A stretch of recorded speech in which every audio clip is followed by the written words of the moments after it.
Welcome to tinsel talk. Shruti ఒక music album ని start చేయబోతోంది.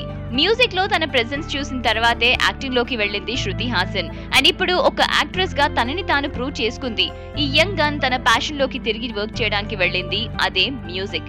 ఎస్, శృతి ఇంకొన్ని రోజుల్లో ఒక ఆల్బమ్ లాంచ్ చేయబోతోంది. ఈ విషయం కన్ఫర్మ్ చేస్తూ ఈ ఉన్నయ్ పోల్ ఓరువన్ చెప్తుంది ఏంటంటే, నా ఓన్ ఆల్బమ్ పైన వర్క్ చేసే కాన్ఫిడెన్స్ వచ్చింది. ఈ పర్పస్ కోసం కొంతమంది ఇండిపెండెంట్ మ్యూజిషియన్స్ తో చేతులు కలుపుతున్నాను. ఆమె recent movie Hindi remake of Dabangg వచ్చేసి Pawan Kalyan starrer Gabbar Singh.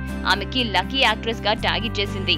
Music album పైన వర్క్ చేస్తున్నారు కాబట్టి యాక్టింగ్ బ్యాక్ సీట్ తీసుకుంటుందా అని అడగ్గా బ్యాడ్ రెస్పాన్స్ ఇస్తూ, నో, నేను మూవీస్ లో యాక్ట్ చేయడం కంటిన్యూ చేస్తాను. అట్ ది సేమ్ టైం నేను ఏ మూవీస్ చేయాలో నాకు తెలుసు అండ్ నా రోల్స్ ని నేను జాగ్రత్తగా చూస్ చేసుకుంటాను అంటుంది ఈ యాక్ట్రెస్. సో ఇలాంటి అప్డేట్స్ మీకు ఎప్పటికప్పుడు అందిస్తూనే ఉంటాం. But all just stay tune to indiaglitz.com.